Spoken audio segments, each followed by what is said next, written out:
everyone, this is Jack. Well, in this video, I'm going to cover everything you want to know on how to start your garden. Now, some of you are veterans out there. You might be gardening for quite some years and you already know all of this information. However, it'll be really good to have a refresher and touch base with all of this information. And if you are starting to garden, this information is going to be absolutely incredible to start your first garden as well. Successful gardening involves knowing the climate that you live in, which determines what you can grow, what kind of soil you have, and how much sun and shade your garden receives. You must know how and when to start your seedlings, when to transplant, how much to water, how to manage weeds, what kind of fertilizer to use, and what kind of products you can use to control pests, how to maximize production, and the right time to harvest. Now, when you begin gardening, the very first thing you want to know is the zone that you live in. And you can check that on USDA.gov. Now, the hardiness zones depends on the average minimum temperature your area gets in the winter. Now, there are hardiness zones in US, in Europe, and other parts of the world as well. So the zone is not specific to US only, it is worldwide. So even if there's no official literature on gardening zone in the part of the world you live in, you can look up the scale and then find out the average minimum temperature in your area, and you know which zone you belong to. Now, finding out what zone you live in is very important because certain plants only grow in certain zones. And when you go to nurseries or even search for plants on online nurseries, you'll always see a zoning range. Like this plants only grow from zone 5 to 9 or 4 to 7 or something like that. For example, northern highbush blueberries only grow in areas where it gets really cold. Cherries and other fruit trees such as stone fruit, they need minimum temperatures in the winter below 34 degrees in order to flower and set fruit in summer. Fruits like dragon fruit that are more tropical, they only grow in tropical zones, which is zone 10 and above. So grow what grows well in your zone and you will be successful. Now, the zone also tells you about your first frost date and your last frost date. Now, if you're starting your summer vegetable seedlings indoors, you must wait till your last frost date to transplant those seedlings out in your garden. When growing your fall or autumn garden, you must start your plants at least 3 months before your first frost. So knowing your frost dates comes in very handy when starting your garden. Now, the next thing you want to know is the kind of area that you have for growth. If you have some land, you can plant in-ground in rows. If you live in an urban area, you can also plant in-ground or you can plant in raised beds as well. Garlic, onions, and certain root vegetables such as carrots and radishes do really well in raised beds. If you don't have any open ground or you just have concrete and gravel, you can plant in containers. And if you don't even have that, you live in an apartment on a balcony, you can even plant indoors as well. I have a video on 10 vegetables you can grow on your windowsill, and I also have videos on how to grow microgreens indoors as well. If you're growing in containers, the best advice I can give you is to grow in clay pots. Clay will shield the roots from the heat. If you grow in plastic containers, the roots will get heated up more, and Lily comes to say hello too. The roots will get heated up and the plants will suffer. The clay pots will tend to retain more moisture than plastic pots as well. So clay pots have much more advantages at growing over plastic pots too. Now, there's one more thing you can do if you don't have necessary resources or much more money to buy clay pots, because they do tend to cost a little bit more. So let me show you. Now, Lily and I built this. This is built out of redwood fence pickets, and we just stack them one on top of each other. And you can build your growing containers this way too, and it's a very cheap and much more effective way of building containers to grow plants, because wood will still shield your plants from heat and will also retain moisture as well. Now, if you're growing in containers, you don't want to use soil out of somebody's yard or out of your own yard. That soil will get more compacted and much more heavy. What you want to use is potting soil along with some compost and some coconut coir. That'll make a really good growing medium. Now, there's certain kind of fertilizers you can add to your soil as well, including worm casting, chicken manure, and cow manure. And we'll be covering more on fertilizers as well. Now, after selecting the area, you want to know how much sun it gets and how much shade the area gets. Generally speaking, you want to select an area that receives full sun. Most of the vegetables like full sun. There are certain vegetables that actually do well in shade, such as basil. Basil will produce really broad and nice leaves in shade. However, it will curl up and produce, very rigid and smaller leaves in full sun. So if you plant basil in shade, it's perfectly fine. However, for most vegetables such as okra, squash, tomatoes, corn, lots of vegetables, they prefer full sun. Now, if living in an urban area, you're surrounded by other buildings, other houses, there are more trees there, maybe you don't have an area with full sun, then you can focus on vegetables that do well in shade and grow those. I have a separate video on 15 vegetables you can grow in shade successfully. So check that video out if you're interested as well. Another thing you want to know is what kind of soil you have. There are different kinds of soil. There's clay soil, sandy loam soil, silt loam soil. There are multiple types of soil. Now, if you ask someone how much I should be watering my plants, especially your tomatoes, cucumbers, or squash, you'll get a set answer. If you're using drip tube, water it for an hour or 2 hours. However, the correct answer depends on the type of soil you have, because clay soil retains moisture, but sandy soil provides really good drainage. So you will have a lot less watering to do if you have clay soil, but a lot more watering to do if you have sandy soil. Now, loamy soil is kind of like in the middle. And also, if you ask somebody whether I should be planting on berms or something, people always tell you plant on berms. But it also depends on the type of soil you have. So if you have clay soil, it's a really good idea to plant on berms because clay soil retains moisture. So you want to have really good drainage in your clay soil so your plants don't get waterlogged. In loamy soil, you can plant on flat ground, and in sandy soil, it's actually recommended to plant in trenches. The next thing you want to know is the pH level of your soil. Now, your soil could be alkaline or it could be acidic. Any soil that's below 7 is mostly acidic. Anything above 7 is alkaline. Now, you can adjust the pH level of your soil as well. You can make your soil more acidic or more alkaline. To make your soil more acidic, you can add sulfur, elemental sulfur into the soil. You can also mix some vinegar in water and water your soil with that. If vinegar is applied to the foliage of plants, it will kill plants, so be careful about that. However, if vinegar is mixed with water and applied to the soil, it will merely lower the pH level of the soil. It will not affect plants otherwise. So if you want to lower the pH level of your soil, you can add some vinegar in water and water your soil that way as well. If you want to make your soil more alkaline, you can add lime. For example, and some reference, blueberries, potatoes, and basil, they love acidic soil. Blueberries even like soil so acidic down to 4.5 to 5.0 pH. And potatoes and basil usually like about 5.5 to 6.0. 6.0 is really good, a pH level to grow potatoes and basil. Squashes tend to like more of an alkaline type of soil. So always know the pH level of your soil, and you can always adjust that as well. Now, after knowing all of this information, you're ready to start your seedlings.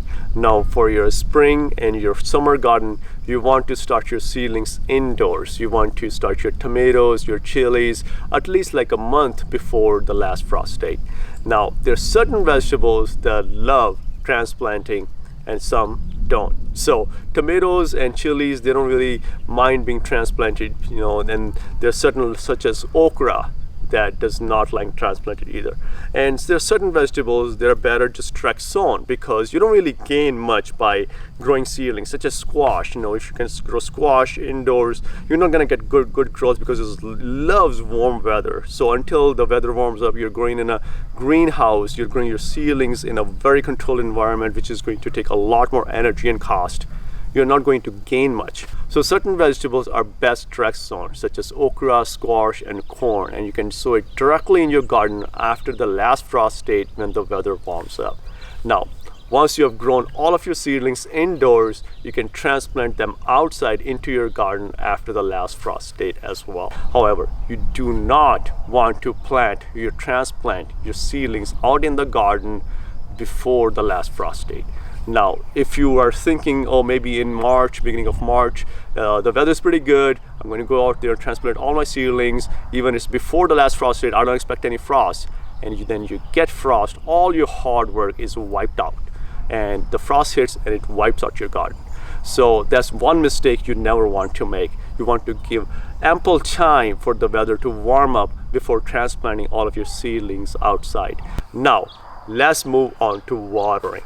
Now, watering is also a very important factor in growing your food, because if you water too little, plants might not grow. If you water too much, you will get root rot and plants might die as well. Now, since watering depends on many factors, which I'm covering in this video, your watering duration is going to be different than other gardeners, because you will have different type of soil, then different zone or different weather pattern. So your watering will be specific to your garden, and you have to learn how to water your garden. And the best way to do it is to water your garden for a certain duration, then check your moisture level. If after 3 days you still have 70 to 80% moisture level, 6 inches under your ground, decrease your water duration. However, if you have below 50% moisture after 1 day, increase your water duration. Now, it will take a little bit getting used to, and you'll get a hang of it real quick. Once you do it about 3 to 4 times, you'll know intuitively for how long to water your plants. Now, regarding the watering types of certain type of plants, that really depends on the type of plants you're growing. For example, rosemary and lavender take a lot less water than peppers and eggplants. Generally, for vegetables, you want to provide a gallon of water, which is about 3.5 liters of water every day or every other day, depending on the temperature in your area. Young fruit trees also take about 20 gallons of water per week, which is about 70 liters of water per week, and mature fruit trees take about 40 gallons, which is about 140 liters of water per week. Now, let's cover weed management and weeding. Now, weeds are the most annoying part of gardening, in my opinion, and it takes the most amount of time to manage your garden because of weed removal. Now, the best way to manage weed is weed prevention, because once you let the weeds grow, they will overtake your garden and it'll be almost impossible to get your garden back. So what you want to do is use some sort of a weed map or a weed block. Weed mats will help to block the weed from growing, and you want to also use lots of wood chips or mulch around your plants, and they will suppress the weeds as well. Now, there'll be some weeds that will grow in between the wood mulch or around the plants. What you want to do is just hand pick those weeds, or you can use vinegar to kill those weeds. Just spot spray those weeds with vinegar and the plants will die. There's certain plants the vinegar does not kill, such as Bermuda grass and star thistle and such, so you might want to remove those by hand to get rid of them. However, if you use vinegar, be careful, like we covered earlier. If you use too much of it, it can lower the pH level of your soil. But if you just spot spraying the weeds, it's not going to affect that much. No matter what you do, do not use chemical weed prevention techniques such as Roundup or weed and feed or anything else, because those are chemically derived materials that will kill the microbiology in your soil and will kill your living soil. So you always want to grow your own produce organically, because that's the best tasting produce you will ever have. Now, the next thing you want to get into knowing is the type of fertilizers you need to use. Now, I made a video on 8 natural and organic fertilizers you can use in your gardening. Basically, you want to use a lot of chicken manure, worm casting, and cow manure or steer manure. Chicken manure fertilizer that I use is the 4:4:2 fertilizer, 4:4:2 being the NPK ratio of the fertilizer. Now, if you go to your garden center, go to Amazon, you'll find many different kind of organic fertilizers, chicken manure fertilizers, fish emulsion fertilizers. However, be careful about using fish emulsion, because fish emulsion can contain excess amount of salt. Now, these salts can accumulate in your soil over time and be detrimental to your plants. Also, do not use chemical fertilizers. Now, chemical fertilizers can make your plants grow really big and beautiful. It can create really big fruit and vegetables. However, they can never give you that taste. My great-grandfather would always talk about fruit and vegetables that tasted so good back in the day, and he was talking about 40s, 50s, 60s, and 70s time period. He was born in 1912 and he passed away in 2008. He lived up to be 96 years old, and he had seen quite a bit. He had seen the advent of chemical fertilizers, and he saw the transition that farmers were making from growing organic to chemical.